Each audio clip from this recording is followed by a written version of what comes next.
बिस्मिल्लाहिर्रहमानिर्रहीम। अस्सलाम वालेकुम। दुनिया नामा के साथ मैं हूं शबान सफ़ीर और आप देख रहे हैं द न्यूज़ क्लिकर। तो चले बढ़ते हैं अपनी पहली खबर की जानिब। इसराइली फ़ौज ने जनूबी लबनान में फ़िज़ाई हमले में हिजबुल्लाह के सीनियर कमांडर वसामुल तवील को शहीद कर दिया। गैर मुल्की मीडिया रिपोर्ट्स के मुताबिक इसराइली फ़ौज ने गजा के साथ लबनान में भी हमले शुरू कर दिए। जनूबी लबनान में ताज़ा कार्रवाई में हिजबुल्लाह के सीनियर कमांडर वसामुल तवील फ़िज़ाई हमले में शहीद हो गए। वसामुल तवील हिजबुल्लाह के मज़ामती यूनिट के नायब सरबराह थे। इसराइली फ़ौज ने हिजबुल्लाह कमांडर को जनूबी लबनान के कस्बे में गाड़ी में सफ़र के दौरान निशाना बनाया। रिपोर्ट में बताया गया है कि हिजबुल्लाह कमांडर एक साथी के साथ शहीद हुए। वाक़ये पर इसराइल की जानिब से अब तक कोई तबसरा सामने नहीं आया।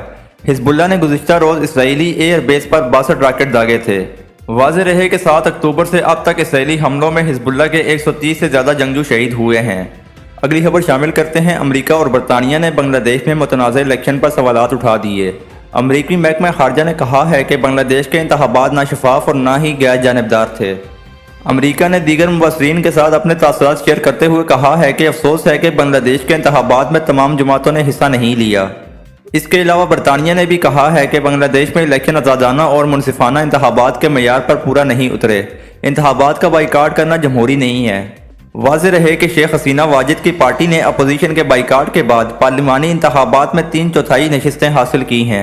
शेख हसीना वाजिद ने इंतखाबात पर अपोजिशन की तनकीद को मुस्तरद किया और फतह का जश्न मनाते हुए कहा कि इंतखाबात आज़ादाना और मुनसिफाना थे। अगर कोई पार्टी इलेक्शन में हिस्सा नहीं लेती तो उसका मतलब ये नहीं कि मुल्क में जमहूरियत नहीं है। जो तनकीद करना चाहते हैं वो करते रहेंगे। अगली खबर की जानिब बढ़ते हैं। भारत के वज़ीर-ए-आज़म नरेंद्र मोदी का तमस्सुर उड़ाने पर मालदीव के 3 वज़रा मुअत्तल हो गए। गैर मुल्की मीडिया के मुताबिक मालदीव की हुकूमत ने अपने 3 नायब वज़रा को सोशल मीडिया पर भारतीय वज़ीर-ए-आज़म का मजाक उड़ाने पर मुअत्तल कर दिया है। मालदीव में नौजवानों के अमूर की नायब वज़ीर मरियम शाओना समेत मालसा शरीफ और महजूम माजिद ने सोशल मीडिया पर भारतीय वज़ीर-ए-आज़म नरेंद्र मोदी को दहशतगर्द इसराइल की कठपुतली और मसरा करार दिया था। नई दिल्ली में मालदीव के हाई कमिश्नर इब्राहिम शुएब को भारतीय दफ्तर खारजा तलब किया गया और नरेंद्र मोदी के खिलाफ तौहीन अमेज़ रिमार्क्स पर शदीद एहतजाज किया गया। मालदीव की वजारत खारजा के तर्जुमान का कहना है कि वज़रा के तबस्से ज़ाती थे जो कि हुकूमत के ख़यालात की नुमाइंदगी नहीं करते हैं। मालदीव के सदर मोहम्मद मोइज़ो ने तीनों नायब वज़रा की मुअत्तली और उनके खिलाफ तहकीकात के अहकाम जारी किए हैं। अमरीका से खबर शामिल करते हैं। अमरीका व्हाइट हाउस कम्प्लेक्स के बैरूनी गेट से मशकूक गाड़ी टकरा गई जिसके बाद सिक्योरिटी हरकत में आ गई। गैर मुल्की ज़राए अबलाग के मुताबिक अमरीकी सेक्रेट सर्विस के कम्युनिकेशन चीफ ने इस हवाले से बताया कि ड्राइवर को गिरफ्तार कर लिया गया है जबकि वाक़े की तहकीकात का आगाज़ कर दिया गया है। अमरीकी मीडिया का इस हवाले से कहना है कि व्हाइट हाउस की जानिब से फौरी तौर पर वाक़े पर कोई तबसरा नहीं किया गया। वाज़ेह रहे कि गुज़िश्ता माह रियासत डेलावेयर में एक शख्स ने अपनी गाड़ी अमरीकी सदर के काफिले में शामिल गाड़ी से टकरा दी थी जिस पर नशे में ड्राइविंग करने का इल्ज़ाम दिया गया था। दूसरी जानिब जनूबी कैरोलिना में अमेरिका के सदर जो बाइडन की तहाइबी मुहिम के दौरान तकरीर के मौका पर शुरा ने फ़लस्तीनियों की हमायत में नारे बुलंद कर दिए।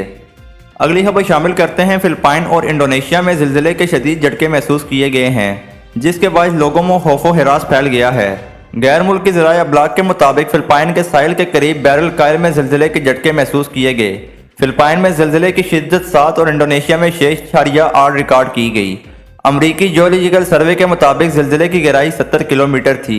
ज़िलज़िले के बायस लोगों में खौफ व हिरास फैल गया। वाज़ेह रहे कि इससे कबल जापान के शमाल वस्ती इलाके में ज़िलज़िले के शदीद झटके महसूस किए गए थे जिसके बाद सुनामी की वार्निंग जारी कर दी गई थी। अमरीकी जियोलॉजिकल सर्वे के मुताबिक जापान में ज़िलज़िले की शिद्दत 7.4 रिकॉर्ड की गई। मगरबी साहिली इलाकों के लिए सुनामी वार्निंग जारी की गई थी।